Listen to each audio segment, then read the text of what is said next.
Hi viewers, welcome to our channel. ప్రస్తుతం మనతో పాటు దాము బాలాజీ గారు సీనియర్ జర్నలిస్ట్ ఉన్నారు. వారితో ఒకసారి మాట్లాడదాం. నమస్కారం సార్.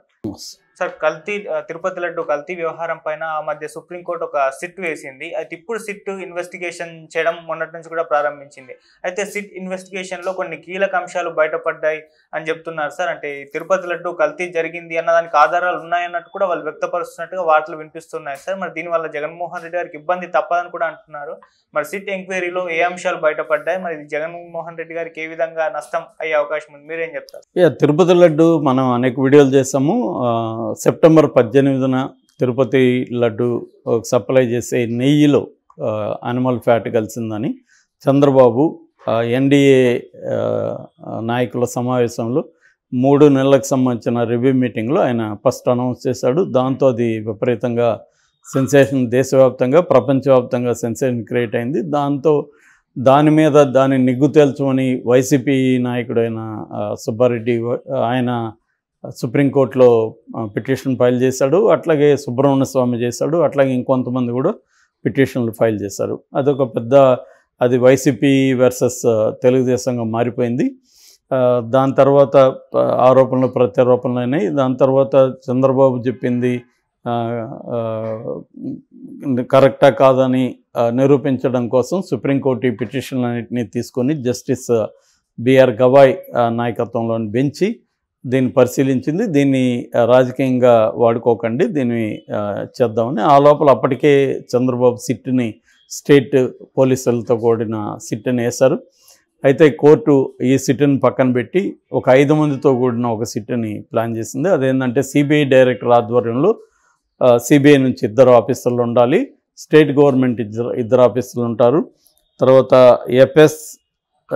ఎస్ఏఐ అంటే food security and food safety and standard authority of India అనే దానికి సంబంధించి ఒకరు ఉండాలి అనేది అక్టోబర్ 4న సుప్రీంకోర్టు చెప్పింది. దానికి సంబంధించి ఆ తర్వాత సిబిఐ డైరెక్టర్ ఆధ్వర్యంలో ఒక 5 మందితో కూడిన సిట్టు నియమించారు.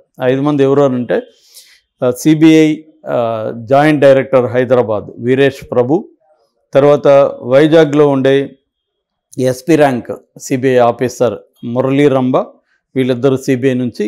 ఇటు ఆంధ్రప్రదేశ్ పోలీసు నుంచి గుంటూరు రేంజ్ ఐజీ సర్వశ్రేష్ఠ త్రిపాఠి, తర్వాత వైజాగ్ రేంజ్ డిఐజీ గోపీనాథ్ జట్టి, వీళ్ళు 4.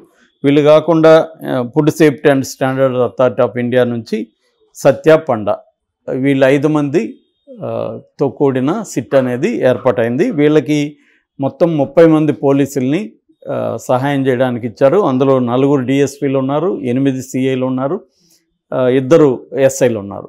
వీళ్ళు కాకుండా పోలీసులు ఉన్నారు. అంటే వీళ్ళకి రకరకాల అవసరాల కోసం తిరుపతిలో అలిపిరి దగ్గర గరుడ స్టాచ్యూ దగ్గర భూదేవి కాంప్లెక్స్లో వీళ్ళకి ఆఫీస్ కానీ అకామిడేషన్ అంతా కూడా టీటీడీ ప్రొవైడ్ చేసింది. వీళ్ళు ఇప్పుడు రంగంలో దిగారు. రంగంలో దిగి 3 బ్యాచ్లుగా వీళ్ళు ఏర్పడ్డారు. 3 బ్యాచ్లుగా ఏర్పడి ఒక బ్యాచ్ ఏమో తిరుమలకు సంబంధించిన ఈ శ్రీవారి పోటు అంటారు, ఈ లడ్డు తయారీ, మిగతా ప్రసాదాల తయారీ, ఆ పోటుని పరిశీలించింది. వీళ్ళు ఎట్లా చేస్తున్నారు, దాని స్టోరేజ్ ఫెసిలిటీ ఎలా ఉంది, తిరుమలలో ఈ లడ్డుని టెస్ట్ చేసే ల్యాబ్ పరిస్థితి ఎలా ఉంది, ఇవన్నీ కూడా తిరుమలలో మొత్తం కూడా వాళ్ళు పరిశీలించారు. ఇంకొక టీం ఏమో తమిళనాడు చెన్నైలో ఉండే దిండిగల్ దగ్గర ఉండే ఏఆర్ డైరీ ప్రైవేట్ లిమిటెడ్కి వెళ్ళారు. అక్కడ వాళ్ళ తయారీ ఎలా ఉంది, వాళ్ళకి ప్రొక్యూర్మెంట్ కేపబిలిటీ ఎలా ఉంది, వాళ్ళు అనౌన్స్ చెప్పిన అంటే అగ్రిమెంట్లో టెండర్ పాడినప్పుడు అగ్రిమెంట్లో చెప్పినట్టుగానే అన్ని క్వాలిటీ కంట్రోల్ ఎలా ఉంది, తర్వాత వాళ్ళు ఎక్కడి నుంచి నెయ్యిని ప్రొక్యూర్ చేస్తున్నారు, వాళ్ళు వచ్చి వైష్ణవి అనే ఇంకొక డైరీ నుంచి చేస్తున్నారు. ఈ వైష్ణవి అనేది తిరుపతి జిల్లాలోనే ఉంటుంది, పినుబాక్ అనే ఊర్లో.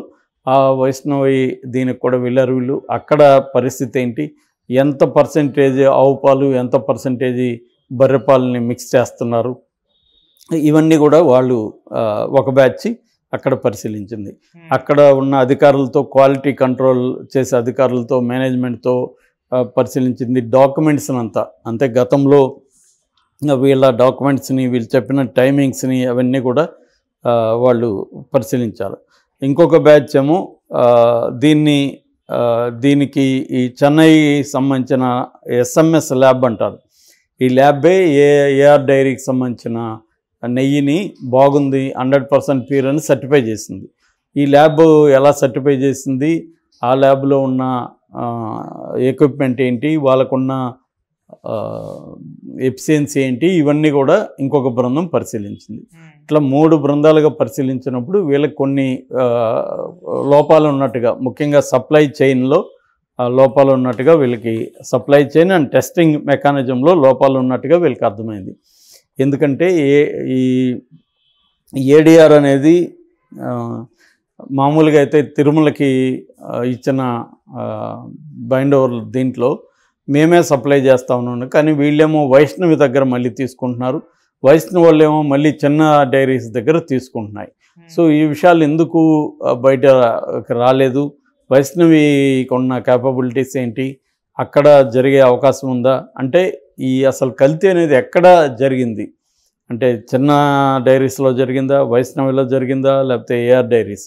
మామూలుగా ఏఆర్ డైరీస్ నుంచి ట్యాంకర్స్ బయలుదేరి మామూలుగా తిరుమలకి రావాలి, కానీ అవి దారి తప్పి అంటే దారిని మళ్లించి వైష్ణవి దగ్గరికి వెళ్ళి అక్కడ నింపుకొని మళ్ళీ ఇటు వచ్చినట్టుగా వీళ్ళకి తెలిసింది. దీనికి తెలియడానికి ఏంటంటే వీళ్ళు CCTV ఫుటేజ్ పరిశీలించారు, తర్వాత చెక్ పోస్టుల దగ్గర లాగ్ బుక్లు అవన్నీ చూసుకున్నారు, డేట్స్ కరెక్ట్గా ఉన్నాయి లేదా, వీళ్ళు చెప్పిన డేట్స్కి టైమింగ్స్ కరెక్ట్గా ఉన్నాయి లేదా, ఇవన్నీ కూడా వాళ్ళు పరిశీలించారు. అట్లాగే ఆ ట్యాంకర్ల నెంబర్లు ఏంటి, ఆ ట్యాంకర్ల ఓనర్లు ఎవరు, దాని డ్రైవర్లు ఎవరు ఆ టైంలో అని చెప్పి ఇప్పుడు డ్రైవర్లను కూడా నెక్స్ట్ విచారించబోతున్నారు.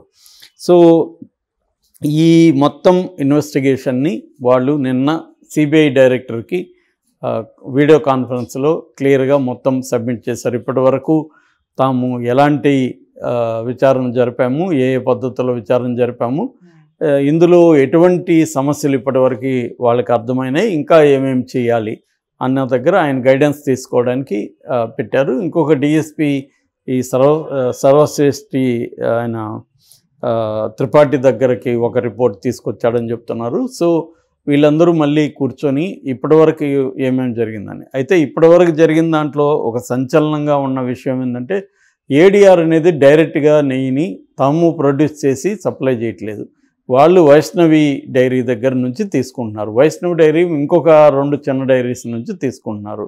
సో ఇదంతా వాళ్ళు టెండర్ వేసినప్పుడు ఎందుకు చెప్పలేదు, దీంట్లో ఉన్న ఇబ్బందులు ఏంటి అనేది వాళ్ళు చేస్తున్నారు. అంటే సప్లై చైన్లోనే ఈ ప్రాబ్లం ఉంటే ఖచ్చితంగా అది క్వాలిటీ ఎఫెక్ట్ అయ్యే అవకాశం ఉంది. సప్లై చైన్లో ఉన్న లోపాలని పరిష్కరిస్తే భవిష్యత్తులో కూడా ఇటువంటివి రాకుండా సప్లై చైన్ ఎలా ఉండాలి, టెస్టింగ్ ప్రొసీజర్ ఎలా ఉండాలి, అంటే 3 అంచెలుగా తిరుమలలో టెస్ట్ చేస్తారన్నారు కదా, ఎవరి దీన్ని వీళ్ళు పరిశీలిస్తున్నారు. అట్లాగే వాళ్ళు టీటీడీ అక్కడ ఈవో శ్యామలరావు గారిని కూడా కలిశారని చెప్తున్నారు నిన్న. సో అట్లాగే రిజెక్ట్ అయిన గతంలో శ్యామలరావు చెప్పిన దాని ప్రకారం రిజెక్ట్ చేశారు వీళ్ళు. అంతకుముందు జగన్ ప్రభుత్వం చెప్పింది కూడా ఏంటంటే, మేము కూడా రిజెక్ట్ చేశామని జగన్కి సంబంధించిన వైసీపీ పార్టీలు అనేక మంది చెప్పారు. సో వీళ్ళు రిజెక్ట్ చేసినారని చెప్పుతున్న నెయ్యి పరిస్థితి ఏంటి, దానికి ఎస్ఎంఎస్ ల్యాబ్ ఎలాంటి సర్టిఫికేట్ ఇచ్చింది, మరి ఎస్ఎంఎస్ ల్యాబ్ సర్టిఫికేట్ ఇస్తే ఎందుకు వీళ్ళు రిజెక్ట్ చేయాల్సి వచ్చింది, దానివల్ల ఎక్కడ ఇది కల్తీ అనేది జరిగింది. అట్లాగే మనం చూసాము NDDB national dairy development board వాళ్ళకి సంబంధించిన కాఫ్ అనే ఇన్స్టిట్యూట్ ల్యాబ్ ఇచ్చిన రిపోర్ట్లోనే ఫస్ట్ ఇది బయటకు వచ్చింది, ఈ animal fat and vegetable fat కలిసినట్టుగా. కాకపోతే వాళ్ళు డిస్క్లైమర్ కూడా ఇచ్చారు, ఎందుకంటే ఇది ఈ పశువుకు సంబంధించిన మేతలో కూడా ఈ కల్తీ జరగచ్చు, రెండోది టెక్నికల్ ప్రాసెస్లో పాలను నెయ్యిగా మార్చే టెక్నికల్ ప్రాసెస్లో జరగచ్చు, మూడోది మేము ఇచ్చిన రిపోర్టు కూడా ఫాల్స్ పాజిటివ్ ఉండొచ్చు అనే డిస్క్లైమర్ కూడా వాళ్ళు ఇచ్చారు. ఇప్పుడు దాన్ని వీళ్ళు మళ్ళీ మొత్తం పరిశీలిస్తున్నారు. సో అసలు వీళ్ళు ఏంటంటే బేసిక్గా అసలు నెయ్యిని ఎలా అంటే పాలను ఎలా వీళ్ళు ప్రొక్యూర్ చేస్తున్నారు, దాన్ని ఎలా మారుస్తున్నారు, ఆ మార్చే దానికి సంబంధించిన స్టాండర్డ్స్ ఫాలో అవుతున్నారా లేదా, ఇవన్నీ సిబిఐ ఆధ్వర్యంలో సిట్ పరిశీలిస్తుంది. ఇప్పటికైతే ఏడీఆర్ మీద కొన్ని డౌట్లు అయితే వచ్చే విధంగా ఉంది. దీన్ని మరి జగన్కి సంబంధం అంటే అది ఎలా ఎస్టాబ్లిష్ చేస్తారని చూడాలి. ఎందుకంటే జగన్ గవర్నమెంట్లో దీనికి టెండర్లో ఇచ్చారు, కానీ జగన్ గవర్నమెంట్లో వీళ్ళు సప్లై జూన్ నుంచే మేము సప్లై చేస్తాము అనేది వాళ్ళు చెప్తున్నారు.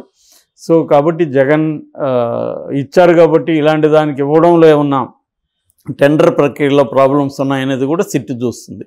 దానికి సంబంధించి టెండర్ డాక్యుమెంట్స్ అన్నీ కూడా సిట్ పరిశీలిస్తుంది. అక్కడేమన్నా తప్పులు జరుగుంటే ఖచ్చితంగా జగన్ ప్రభుత్వం మీద బాధ్యత ఉంటుంది. ముఖ్యంగా అప్పుడు టీటీడీ బోర్డులో ఎవరున్నారు, సుబ్బారెడ్డి కావచ్చు, తర్వాత కరుణాకర్ రెడ్డి కావచ్చు, వీళ్ళ బాధ్యత వహించాల్సి ఉంటుంది. సో సిట్ దీన్ని బట్టి పరిశోధన బట్టి దాంట్లో తేలే అంశాలలో ఏడీఆర్ తప్పెంత, తర్వాత అప్పుడున్న బోర్డు తప్పెంత, గవర్నమెంట్ తప్పెంత, ఇవన్నీ కూడా తేలే అవకాశం ఉంది.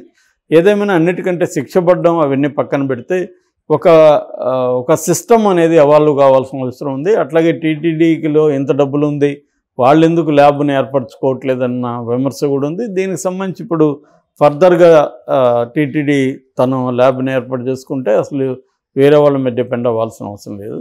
దీంట్లో ఏమైనా కరప్షన్ ఉందా, టీటీడీ బోర్డులో ఎవరైనా కరప్ట్ చేశారా, ఇవన్నీ కూడా సిట్లో బయటకు వస్తాయి.